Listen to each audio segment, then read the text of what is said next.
بسم اللہ الرحمن الرحیم باب المشی الی الصلاة وفضل المساجد اخبرنا مالک حدثنا علاء بن عبد الرحمن بن يعقوب عن ابیہ انہ سمع ابا ہریرہ قال قال رسول اللہ صلی اللہ علیہ وسلم اذا ثوب بالصلاة فلا تأتوها تسعون وَأَتُوهَا وَعَلَيْكُمُ السَّكِينَةُ فَمَا أَدْرَكْتُمْ فَصَلُّوا وَمَا فَاتَكُمْ فَأَتِمُّوا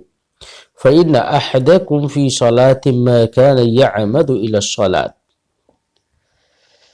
پیارے بچوں، اس سبق میں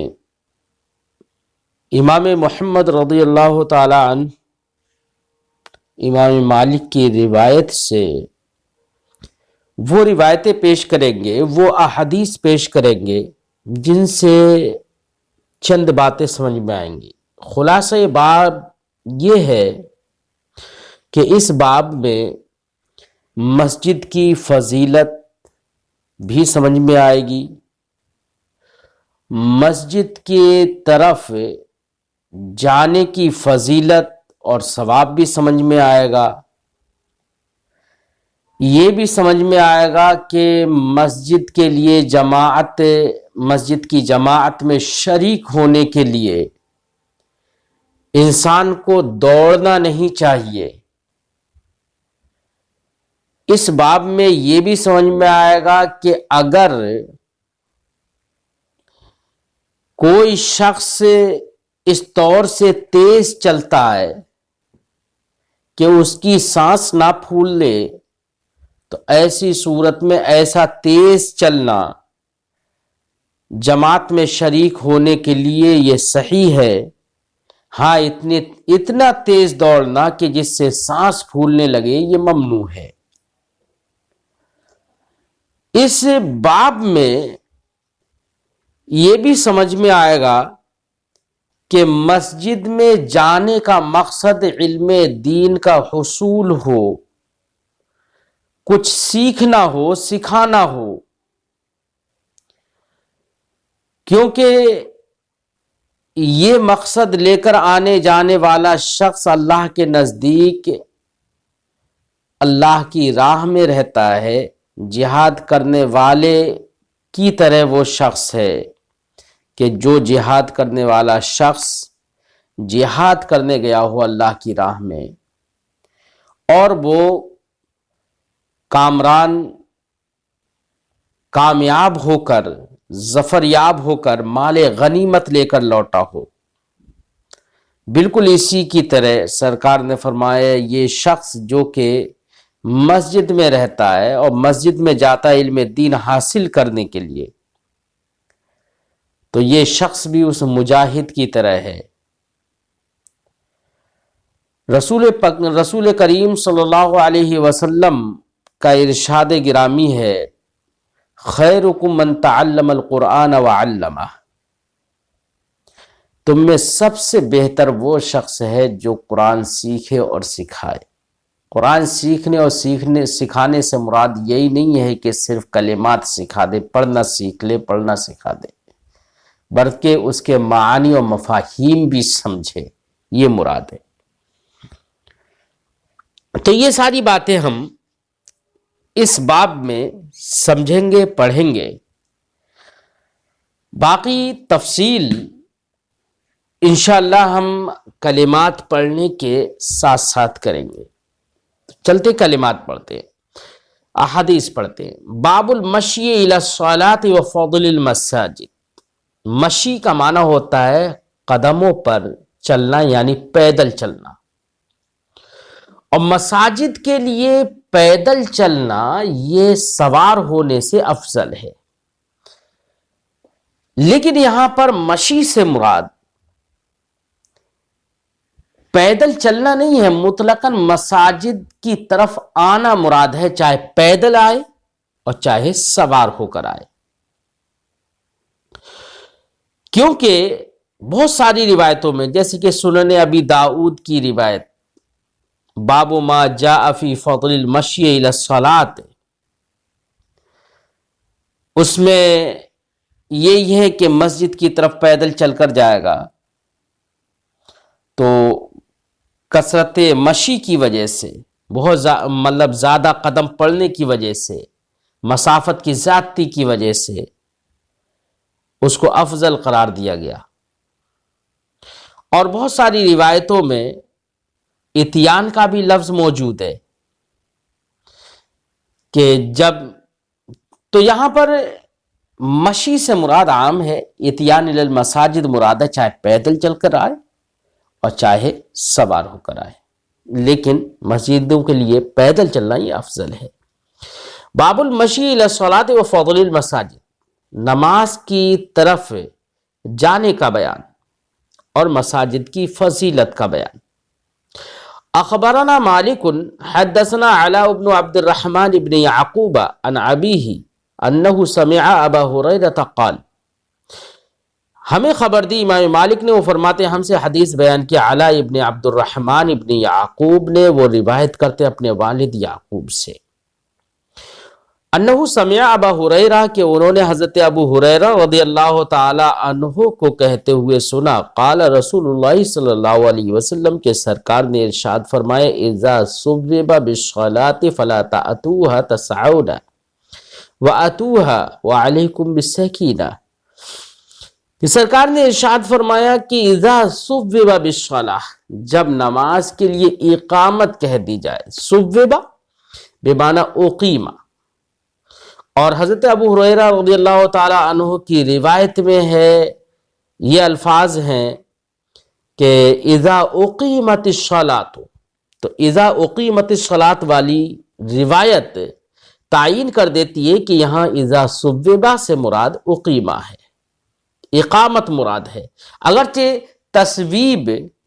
فجر کی اذان میں الصلاۃ خیر من النوم کو بھی کہتے ہیں، متاخرین ائمہ کے مطابق تصویب اعلام بعد الاعلام کو بھی کہتے ہیں، لیکن یہاں پر اذا صببہ، یہ یہاں پر دوسری روایت متعین کرتی ہے کہ یہاں پر تصویب سے مراد اقیمت الصلاۃ ہے،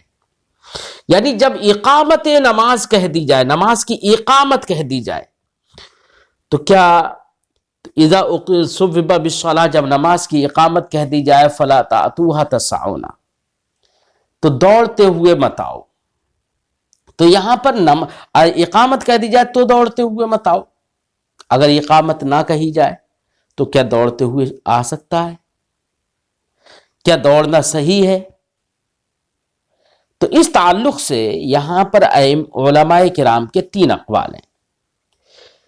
کچھ حضرات نے تو یہ فرمایا کہ یہاں پر اذا صببہ یعنی اقیمت الصلاۃ کا جو ذکر ہے یہ عادت کے طور پر ہے، عادت کو بیان کرنے کے لیے ہے، عادتاً یہاں پر صببہ کا ذکر سرکار نے فرمایا ہے۔ عادت کے طور پر کیا ہے؟ جریان علی العادہ، یہ کہ اقامت زیادہ تر جب اقامت ہوتی ہے تو لوگ زیادہ تر تکبیر اولا فوت نہ ہو جائے اس چکر میں تیزی سے دوڑتے ہیں، ورنہ اس سے پہلے نہیں دوڑتے ہیں۔ تو اقامت کے وقت چونکہ دوڑتے ہیں، عادت ہے یہ، تو یہاں عادت کے طور پر اذا صببہ کا ذکر کر دیا گیا ہے۔ اور ایک بات یہ بھی کہی گئی ہے کہ یہاں پر تاکید کے لیے ہے، یہاں اذا صببہ تاکید کے لیے ہے، یعنی مطلب یہ ہے یہاں پر اقامت کا جو ذکر ہے یہ تنبیہ کے لیے ہے اس بات پر کہ جب اقامت کے وقت تمہیں دوڑنا، جبکہ فوت ہونے کا اندیشہ ہے، کسی رکعت کے فوت ہونے کا اندیشہ ہے، اقامت کے وقت جب دوڑنے کو منع کر دیا گیا ہے، تو جہاں پر فوت ہونے کا اندیشہ نہیں ہے وہاں تو بدرجہ اولا دوڑنا ممنوع ہوگا، یہ بتانے کے لیے۔ اور ایک قول یہ ہے کہ یہاں پر احتراز کے لیے ہے اذا صببہ، یعنی جب اقامت کہہ دی جائے تو مت دوڑو، اور اگر اقامت سے پہلے اگر آ رہے ہو نماز پڑھنے کے لیے تو دوڑ کر آ سکتے ہو۔ تو یہاں پر اقامت کا ذکر جو ہے، اذا صببا کا جو ذکر ہے، یہ احتراز کے لیے، قید احترازی ہے۔ وہ اس طور سے، وہ اس لیے کہ اگر اقامت کے وقت دوڑے گا تو سانس پھولے گی، نماز میں خشوع اور خضوع باقی نہیں رہے گا۔ اور اگر اقامت سے پہلے ہی اگر دوڑ کر آتا ہے تو آنے کے بعد وہ مسجد میں اس کو استراحت حاصل ہو جائے گی، آرام مل سکتا ہے۔ جب تک جماعت کا وقت قریب ہوگا اس وقت تک آرام مل جائے گا، اس کی سانس اگر پھولی بھی ہوگی تو وہ ختم ہو جائے گی۔ اس لیے اگر اقامت سے پہلے دوڑ کر آتا ہے تو یہ کوئی حرج نہیں ہوگا اس میں، اور اقامت کے وقت دوڑے گا تو یہ اس میں حرج ہوگا اور اس کو اپنے آپ کو مشقت میں ڈالنا ہوگا۔ اس لیے اذا صوبہ کا جو ذکر ہے یہ احتراز کے لیے۔ بہرحال سرکار نے ارشاد فرمایا اذ صوبہ بالصلاۃ، جب نماز کی اقامت کہہ دی جائے، فلا تأتوها تسعون، تو دوڑتے ہوئے مت آؤ، نماز کے لیے دوڑتے ہوئے مت آؤ، دوڑتے مت آؤ، تسعون کا ذکر ہے۔ اب آپ کہیں گے کہ قرآن نے تو فرمایا اذا نودی للصلاۃ من یوم الجمعۃ فاسعوا الی ذکر اللہ، وہاں تو فرمایا اللہ کے ذکر کے لیے دوڑتے ہوئے آؤ، تو پھر دونوں میں تو منافات ہو گئی۔ یہاں پر کہا جا رہا ہے کہ نماز کے لیے دوڑتے ہوئے مت آؤ، وہاں کہا جا رہا ہے اللہ کے ذکر کے لیے دوڑتے ہوئے آؤ۔ تو یہاں پر تو کیا دونوں کے درمیان، آیت کریمہ اور حدیث کے درمیان منافات ہے؟ تو میں کہوں گا کہ دونوں کے درمیان کوئی منافات نہیں ہے، کیونکہ سعی کے چند معنی آتے ہیں، اس سے پہلے بھی ہم نے کسی سبق میں ذکر کیے ہیں شروع میں۔ سعی کا ایک تیز دوڑنا بھی آتا ہے جس سے خشوع اور خضوع جاتا رہے۔ سعی کا ایک معنی عمل بھی آتا ہے، سعی کا ایک معنی جانا بھی آتا ہے، محض جانا لغتاً۔ تو اللہ کا جو قول ہے فَاسْعَوْا إِلَىٰ ذِكْرِ اللَّهِ، اس کا معنی ہے فَذْهَبُوا إِلَىٰ ذِكْرِ اللَّهِ۔ اس کا معنی یہ نہیں ہے کہ تیزی سے دوڑ کر آؤ، یہ نہیں ہے۔ اور سعی بے معنی عمل ہوتا ہے، جیسے وَلَيْسَ لِلْإِنسَانِ إِلَّا مَا سَعَىٰ اے إِلَّا مَا عَمِلَ۔ اور سعی کا معنی دوڑنا بھی ہوتا ہے، جیسے کہ اس آیت کریمہ میں دوڑ نہیں کہا ہے تو نفی ہے، تو معنی ہوگا کہ دوڑو مت، تو کوئی منافات نہیں ہے۔ تو جہاں پر فسعوا کہا گیا وہاں پر بے معنی فذهبوا ہے۔ فلا تأتوها تسعون، تو دوڑتے ہوئے مت آؤ، وَأَتُوهَا وَعَلَيْكُمُ السَّكِينَةُ، اور نماز میں آؤ اس حال میں کہ تمہارے اوپر وقار رہے، سکون رہے۔ یہاں وَأَتُوهَا وَعَلَيْكُمْ بِالسَّكِينَةِ، جب دوڑتے ہوئے مت آؤ یہ تو پہلے فرما دیا، تو پھر آگے یہ جو سرکار نے فرمایا وَأَتُوهَا وَعَلَيْكُمْ بِالسَّكِينَةِ، یہ کیوں فرمایا؟ یہ در حقیقت ایک دفع دخل مقدر ہے۔ وہ یہ جس کی تقریر یہ ہے کہ جب نماز کی طرف تیز چلنے سے منع فرما دیا گیا تو ہم کیسے آئیں نماز کے لیے؟ تو سرکار نے جواب میں ارشاد فرمایا وَأَتُوهَا،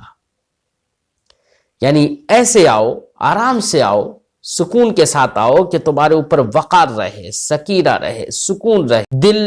منتشر نہ ہو، خشوع اور خضوع نہ جائے، اس طور سے آؤ۔ یہ وَعَلَيْكُمْ بِالسَّكِينَةِ، یہ حسن ادب پر دلیل ہے۔ اور یہاں پر السکینہ نصب کے ساتھ بھی پڑھا جا سکتا ہے، اغراء کے طور پر یہاں پر نصب بھی ہو سکتا ہے، اور رفع کے طور پر بھی پڑھا جا سکتا ہے، اس کو کہ یہ اس کو محل حال میں مان لیا جائے۔ وَأَتُوهَا وَعَلَيْكُمْ بِالسَّكِينَةِ، السکینۃ۔ مشہور روایت جو ہے وہ رفع کے ساتھ ہے، اور السکینہ امام ترمذی رضی اللہ تعالی عنہ کے شرح ترمذی میں ہے کہ رفع کے ساتھ مشہور ہے، اور رفع بمعنی وقار ہے یہاں پر سکینہ، جیسے کہ صحیحین کی روایت میں سکینہ کے بجائے لفظ وقار بھی آیا ہے۔ تو وقار اور سکینہ دونوں کے درمیان یہ بھی کہا گیا ہے کوئی فرق نہیں ہے، بلکہ سکینہ کے ساتھ ساتھ لفظ وقار جن روایتوں میں زائد ہے وہاں پر تاکید ہے۔ اور کچھ لوگوں نے یہ کہا ہے کہ دونوں کے درمیان فرق بھی ہے۔ سکینہ اس اطمینان کو کہتے ہیں جو حرکات میں ہو، اور عبث سے بچنے کا نام سکینہ ہے، اور وقار اس اطمینان کو کہتے ہیں جو ہیئت میں ہو، جیسے کہ نگاہوں کا نیچا رکھنا، آواز کو ہلکا رکھنا، اور ادھر ادھر التفات نہ کرنا، یہ وقار ہے۔ اور قدموں کو آہستہ رکھنا، یہ سکینہ ہے۔ فما ادرکتم فصلوا وما فاتکم فاتموا، تو جو تم نماز پاؤ اسے پڑھ لو، وما فاتکم فاتموا، اور جو تم سے نماز فوت ہو جائے اس کو مکمل کرو۔ یعنی کہنے کا مقصد ہے کہ سرکار نے فرمایا کہ دیکھو نماز کے لیے دوڑتے ہوئے مت آؤ، دوڑتے ہوئے آؤ گے تو دل سانس پھول جائے گی، خشوع اور خضوع نہیں رہے گا، اس لیے سکون کے ساتھ آؤ۔ لہذا اگر نماز فوت ہونے کا بھی اندیشہ ہو، جماعت نکلنے کا بھی کچھ اندیشہ ہو، کچھ رکعتیں نکلنے کا بھی اندیشہ ہو، تب بھی دوڑو مت۔ فوت ہونے کا اگر اندیشہ بھی ہو تب بھی مت دوڑو، بلکہ سرکار نے فرمایا جو تمہیں ملے وہ تم پڑھ لو، اور جو فوت ہو جائے اسے مکمل کر لینا، لیکن دوڑ کر مت آنا۔ تمہیں ثواب تو اللہ تعالیٰ تمہاری نیتوں کا ثواب دے رہا ہے، تم وقت پر نکل رہے ہو، اگرچہ کوئی رکعت نکل جائے تو دوڑنا نہیں ہے، آرام سے چلنا ہے، اللہ تمہیں ثواب تو وہی دے گا۔ لہذا فما ادرکتم فصلوا، تو جو تمہیں ملے اسے پڑھ لو، وما فاتکم فاتموا، اور جو تم سے فوت ہو جائے نماز، جتنی رکعتیں فوت ہو جائیں فاتموا، تو اس کو مکمل کر لو، یعنی ان کو پورا کرو۔ وما فاتکم یہاں پر نماز کے لیے کہا جا رہا ہے نا، لہذا ابن سیرین نے ایک قول کیا ہے، ابن سیرین کا قول ہے لا تقل فاتتنی الصلاۃ ولکن قل لم تدرک۔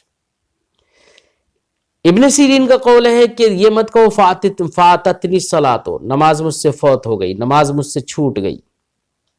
مطلب انہوں نے یہ کہا کہ فوت کی نسبت نماز کی طرف مت کرو، بلکہ کہو لم تدرک، نماز پائی نہیں گئی، نماز مجھے ملی نہیں، یہ کہو۔ تو حالانکہ اس روایت میں ہے وما فاتکم، جو نماز تم سے فوت ہو جائے فاتموا، اسے پورا کرو۔ تو یہ روایت دلیل ہے ابن سیرین کے قول کے فساد پر۔ فاتموا، تم مکمل کرو، اتموا احناف کے نزدیک یہاں پر فقدو، اس کی قضا کرو جو چھوٹ گئی ہے، یہ میری روایت۔ اور بعض روایتوں میں فقدو ہے بھی لفظ، تو جن روایتوں میں فقدو ہے یہاں پر فاتمو کے بجائے، تو وہ روایتیں احناف کی موافق ہیں، کیونکہ احناف یہی کہتے ہیں کہ جو رکعتیں چھوٹ جائیں ان کی قضا کرے گا۔ اس کا مطلب یہ ہے کہ جو رکعتیں چھوٹ گئی ہیں وہی اس کی نماز اول ہے اور رکعت اولا ہیں، اور جو بعد میں امام کے ساتھ پڑھا ہے وہ رکعت ثانیہ ہیں۔ جبکہ امام مالک، امام شافعی، امام اوزاعی، یہ تمام حضرات یہ کہتے ہیں کہ فَأَتِمُّ، یہ دلیل ہے اس بات پر کہ جو اول صلاۃ اس نے پائی ہے، جو نماز اس نے پائی ہے وہ اس کی اول صلاۃ ہے، اور جو فوت ہو گئی وہ اس کی آخر صلاۃ ہے۔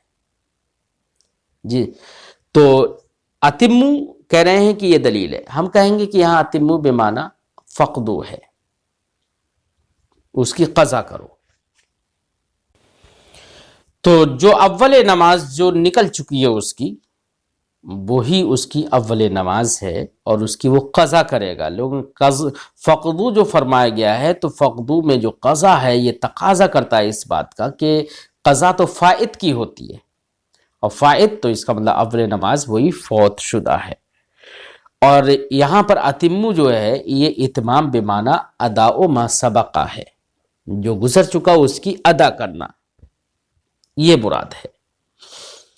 یہاں پر اعلیٰ حضرت فاضل بریلوی علیہ رحمت و رضوان نے ایک بہت اچھی تطبیق پیش کی ہے دونوں طرح کی روایتوں پر عمل کرنے کے لیے۔ دونوں طرح کی روایتوں پر عمل ہو جائے گا، تطبیق بھی ہو جائے گی کہ جن روایتوں میں اتمو ہے اور جن میں افقدو ہے، دونوں میں تطبیق ہو جائے گی۔ وہ اس طور سے اعلیٰ حضرت نے ارشاد فرمایا کہ یہ شخص جس کی کچھ رکعتیں چھوٹ گئی ہیں، یہ شخص بعد میں جب یہ رکعتیں پڑھے گا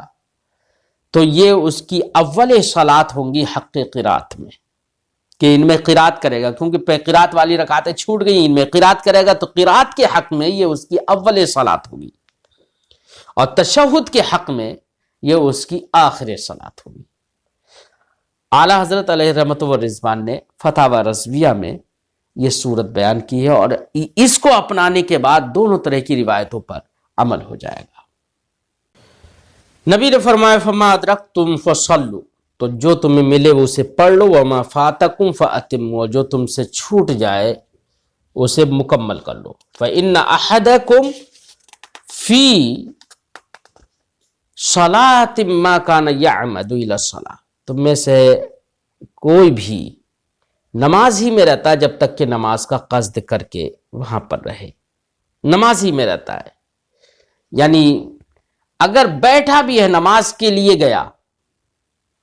اور جب تک نماز کا قصد ہے اور امام فارغ بھی ہو گیا، اوپر بعد میں وہ کھڑا ہو کر اسے پورا کر رہا ہے، تو یہ نماز ہی میں، جیسے نماز جماعت سے شروع کی تھی اب بھی جماعت ہی میں ہے، یہ تو جماعت کا ثواب ملے گا۔ اس لیے اگر فوت ہونے کا اندیشہ بھی ہو تو دوڑو نہیں، کیونکہ جتنی بھی رکعت ملیں گی اس کی رکعت ملنے کی بنا پر جماعت کا ثواب بھی ملے گا، جماعت کی فضیلت بھی ملے گی۔ جزء جماعت اگر حاصل ہو گیا تو جماعت کی فضیلت حاصل ہو جائے گی۔ اس وقت تک یہ نماز ہی میں رہے گا جب تک کہ نماز کا قصد رہے گا۔ تو یہ در حقیقت فإن أحدكم فی صلاۃ جو ہے یہ علت ہے عدم اسراء کی، تیز مت دوڑو، اس کی علت یہی ہے کہ تیز دوڑنے سے کیا فائدہ، اگر تیز دوڑو گے تب بھی جماعت ہی میں پہنچنا ہے، اور تیز نہیں دوڑے آخر میں ایک رکعت بھی اگر مل گئی تب بھی جماعت میں ہو، اس لیے تیز مت دوڑو، اس کی در حقیقت یہ علت ہے۔ ما کان یعمد الی الصلاۃ، جب تک کہ نماز کا قصد کرے گا، قصد رہے گا اس کا، اس وقت تک یہ نماز ہی میں ہے۔ تو یعمدو کسرے کے ساتھ، باب ضرب یضرب سے بے معنی قصد کرنا، اس میں دلیل ہے اس بات پر کہ جب تک کہ قصد نماز رہے گا اس وقت تک وہ نماز ہی میں رہے گا۔ اس کا مطلب اس پہ دلیل ہے اس بات پر کہ ماشی الی الصلاۃ، نماز کی طرف چلنے والا، جانے والا بالکل ویسے ہی ہے جو نماز کا انتظار کرتا ہو۔ قال محمد، امام محمد رضی اللہ تعالیٰ عنہ نے فرمایا لا تحجلن برکوع، رکوع میں جلدی مت کرو، ولا افتتاح، نہ ہی افتتاح نماز میں جلدی کرو، حتی تصل الی الصف وتقوم فیہ، یہاں تک کہ تم صف میں پہنچ جاؤ اور صف میں کھڑے ہو جاؤ، یعنی جب صف میں آرام سے پہنچ جاؤ اور کھڑے ہو جاؤ تب نماز کا آغاز کرو اور پھر رکوع کرو۔ کچھ لوگ در حقیقت یہ جو امام محمد رضی اللہ تعالیٰ عنہ فرماتے ہیں، یہ تنبیہ کرنا ہے اس بات پر کہ کچھ لوگ یہ کرتے ہیں کہ جیسے ہی امام رکوع میں پہنچا اور دیکھا کہ ابھی امام رکوع میں ہے تو تیزی سے دوڑتے ہیں جلدی سے رکوع مل جائے، کیونکہ رکوع ملنے کا مطلب ہی یہ ہے رکعت ملنا، رکوع اگر فوت ہو گیا تو رکعت فوت ہو گئی، وہ تو تیزی سے دوڑتے ہیں۔ پھر ایسے وقت میں یہ عام طور سے عادت ہے لوگوں کی ایسے وقت میں دوڑنے کی، تو اس لیے اس پر امام محمد رضی اللہ تعالیٰ عنہ نے فرمایا کہ رکوع میں جلدی مت کرو۔ اور کچھ لوگ تو ایسے بھی کرتے ہیں کہ صف میں نہیں پہنچے، امام کو رکوع میں دیکھا، پہلے ہی سے رکوع میں دو ایک صف کے پیچھے ہی ہیں، رکوع میں پہنچ گئے اور پھر چلتے چلتے جا رہے ہیں، رکوع میں پہنچنے کے بعد پھر دھیرے دھیرے چل رہے ہیں اور صف میں پہنچتے ہیں۔ امام محمد رضی اللہ تعالیٰ عنہ فرماتے لا تعجلن برکوع، رکوع میں جلدی مت کرو، ولا افتتاح، نہ ہی افتتاح صلاۃ میں جلدی کرو، حتی تصل الی الصف، یہاں تک کہ تم صف تک پہنچ جاؤ، وتقوم فیہ، اور اس میں کھڑے ہو جاؤ۔ وہو قول ابی حنیفہ، اور یہی قول ہے امام اعظم ابو حنیفہ رضی اللہ تعالی عنہ کا۔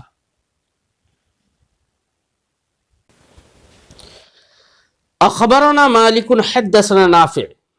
ہمیں خبر دی امام مالک نے، وہ فرماتے ہم سے حدیث بیان کی نافع نے، ان ابن عمر، کہ حضرت عبداللہ ابن عمر سمع الاقامت وہو بالبقی، انہوں نے اقامت کی آواز سنی، اقامت کہی جا رہی ہے مسجد میں، وہو بالبقی، اس حال میں کہ عبداللہ ابن عمر رضی اللہ تعالیٰ عنہ بقیع میں تھے۔ بقیع اہل مدینہ کا مقبرہ ہے جس کو جنت البقیع کہا جاتا ہے، اور بقیع غرقد بھی کہا جاتا ہے۔ غرقد نام کا ایک بڑا سا درخت اس میں تھا، تو اس کو بقیع غرقد بھی کہا جاتا ہے۔ اصل میں مدینہ میں کئی بقیع ہیں، بقیع زبیر بھی ہے، بقیع خیل بھی ہے، بقیع خجبہ بھی ہے، کئی بقیع ہیں۔ تو بقیع کا معنی ایک پیڑوں والا کشادہ جگہ کو بقیع کہتے ہیں عربی میں۔ تو اس سے ظاہر یہ ہے کہ اس کے بقیع سے مراد بقیع غرقد ہو، یعنی جس کو جنت البقیع کہا جاتا ہے، وہ مراد ہو، اور یہ بھی احتمال ہے یہاں پر بقیع سے مراد دوسرا کوئی بقیع ہو، جیسے کہ بقیع زبیر ہے، بقیع خیل ہے، وغیرہ وغیرہ۔ بہرحال حضرت عبداللہ ابن عمر رضی اللہ تعالیٰ عنہ نے اقامت سنی، وہو بالبقیع، اس حال میں کہ وہ بقیع میں تھے، بقیع میں تھے، تو آواز سے اقامت آئی، اقامت کی آواز آئی، فاسرع المشیہ، تو تیزی سے دوڑے، تیزی سے دوڑے۔ قال محمد، امام محمد رضی اللہ تعالیٰ عنہ نے فرمایا وہذا لا بأس بہ، اس میں کوئی حرج نہیں ہے۔ دیکھو حضرت عبداللہ ابن عمر تیزی سے دوڑے، اور اس سے پہلے کہا گیا کہ لا فلا تأتوها وانتم تسعون، تیز دوڑ کر مت آؤ، یہاں پر تیز دوڑنے ہیں صحابی رسول۔ تو حضرت امام محمد رضی اللہ تعالیٰ عنہ فرماتے وہذا لا بأس بہ، اس میں کوئی حرج نہیں ہے، ما لم یجہد نفسہ، جب تک کہ اپنے آپ کو مشقت میں نہ ڈالے، سانس نہ پھلائے۔ یعنی دوڑنا دو طرح کا ہے، ایک دوڑنا وہ ہے جس سے مشقت میں پڑ جائے انسان، جس سے انسان کی سانس پھول جائے، خشوع اور خضوع جاتا رہے، تو ایسے دوڑنا ممنوع ہے، منہی ہے۔ اور ایسا تیز چلنا، بڑے بڑے قدم رکھنا کہ جس سے آدمی کے سانس نہ پھولے، تو ایسا چلنا صحیح ہے۔ تو یہاں پر عبداللہ ابن عمر نے جو یہ کہا فاسرع المشیہ، حضرت عبداللہ ابن عمر نے جو یہ تیز جو چلے ہیں، اس سے مراد وہ ہے کہ جو جس سے سانس نہ پھولے۔ اخبرنا مالک اخبرنا سمی انہ سمع ابا بکر یعنی ابن عبد الرحمن یقول من غدا او راح الى المسجد لا يريد غيره ليتعلم خيرا او يعلمه ثم او يعلمه ثم رجع الى بيته الذي خرج منه كان كالمجاهد في سبيل الله رجع غانما۔ امام محمد رضی اللہ تعالیٰ عنہ فرماتے ہمیں خبر دی، امام مالک نے فرماتے ہمیں خبر دی سمی نے، انہو سمع، کہ حضرت سمی نے حضرت ابو بکر کو سنا۔ حضرت ابو بکر سے مراد یہاں پر ابن عبد الرحمن ہے۔ یقول کہ حضرت ابو بکر یعنی ابن عبد الرحمن کہتے ہیں من غدا او راح الى المسجد، جو شخص مسجد کی طرف گیا یا مسجد سے آیا، غدا اے ذہب وقت الغدات، غدا کا معنی ہوتا ہے غدات کے وقت میں جانا، اور غدات کا وقت جو ہوتا ہے وہ دن کا اول وقت سے لے کر زوال تک یہ غدات کا وقت کہلاتا ہے۔ تو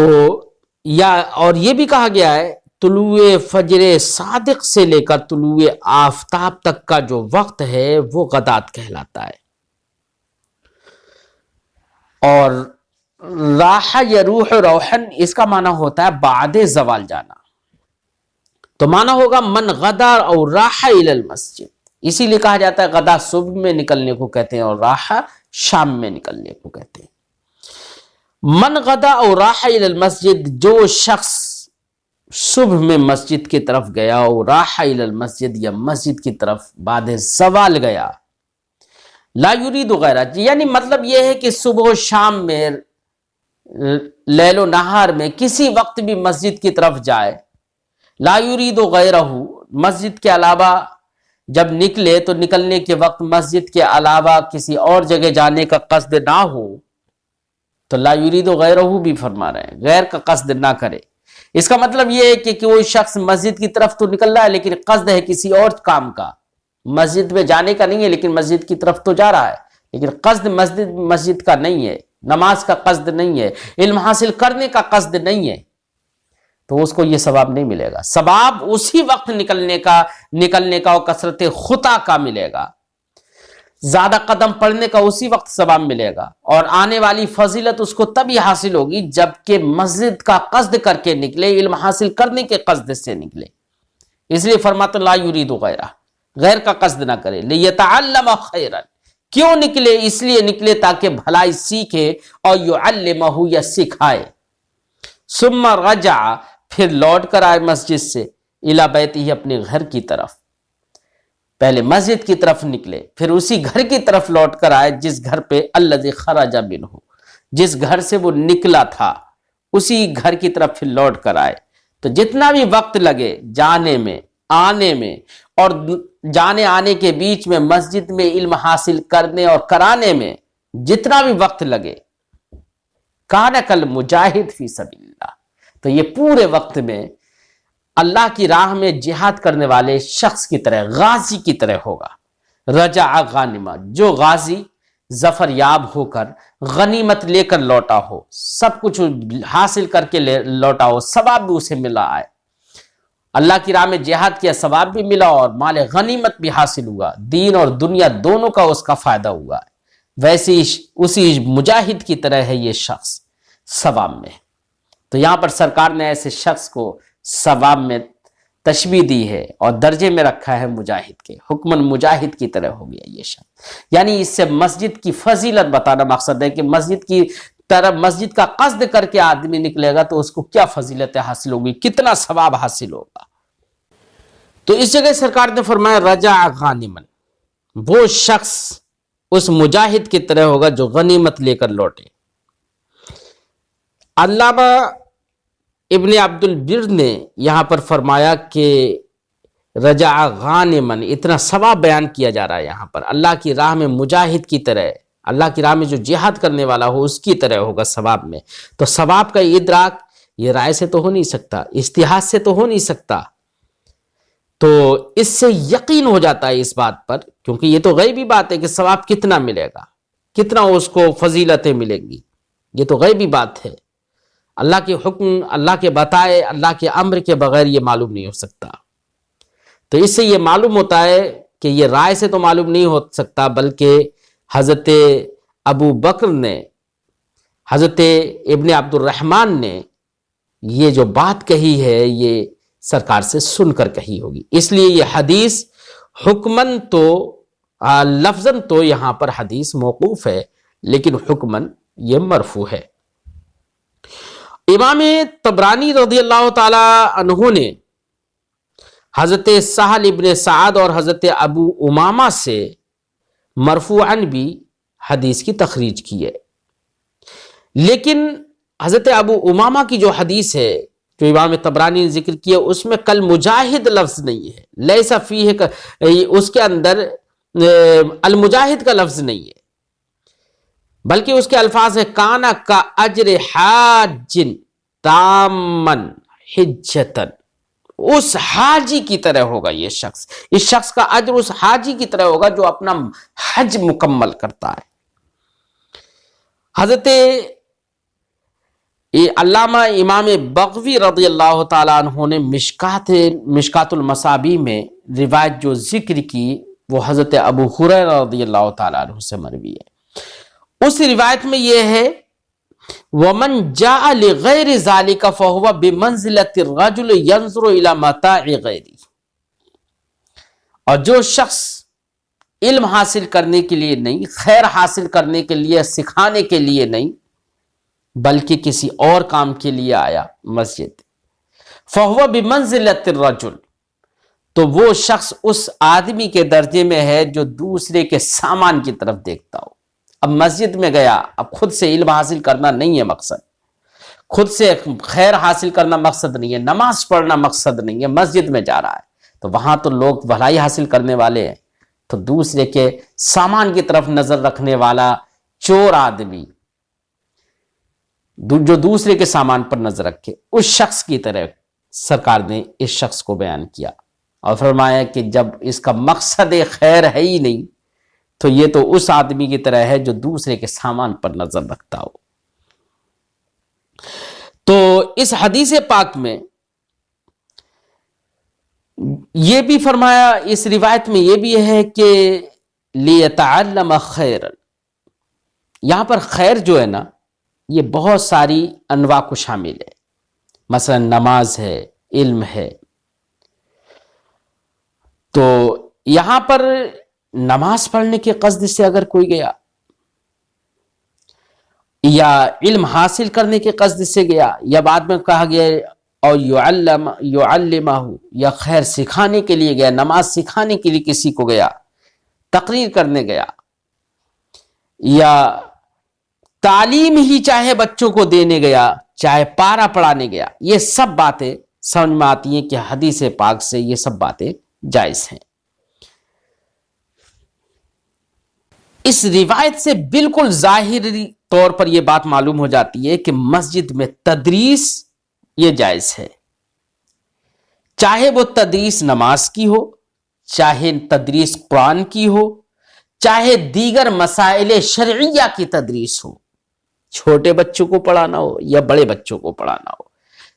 مسجد میں تدریس جائز ہے، اور نماز کے علاوہ دیگر جائز امور کے لیے، دیگر کاموں کے لیے جو کہ شرعاً جائز ہوں، اس کے لیے مسجد میں بیٹھنا بھی جائز ہے، یہ بات بھی سمجھ میں آتی ہے، اور مسجد میں جانا بھی جائز ہے سیکھنے اور سکھانے کے لیے۔ اور جو اس روایت میں یہ ہے کہ ثم رجع الی بیتہ، پھر اپنے گھر کی طرف لوٹ کر آئے، اگر کوئی شخص مسجد میں گیا تو نماز پڑھی، سارے کام کیا، اور وہ گھر پر لوٹ کر ہی نہیں آیا بلکہ دوسری نماز کے لیے انتظار کرنے بیٹھ گیا، یا گھر پر لوٹ کر نہیں آیا بلکہ مسجد کے سے نکل کر کسی اور کام کے لیے چلا گیا، تو کیا اس کو ثواب نہیں ملے گا؟ تو یہاں پر جو ثم رجع الی بیتہ جو قید ہے رجع کی، یہ لفظ جو ہیں یہ احتراز کے طور پر نہیں ہے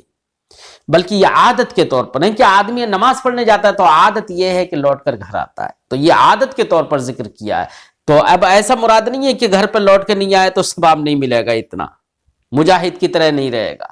بلکہ مراد یہ ہے کہ گھر پر لوٹ کر آئے، عادتاً گھر پر لوٹ کر آتے ہیں لوگ، تو گھر پر لوٹ کر آئے تب بھی مجاہد کی طرح ہے، گھر پر لوٹ کر نہیں آئے مسجد ہی میں بیٹھا ہے تب بھی مجاہد کی طرح ہے، اور اگر گھر پر لوٹ کر نہیں آئے بلکہ مسجد سے نکل کر کسی اور کام کے لیے چلا جائے تب بھی مجاہد کی طرح ہے، یہ مراد ہے۔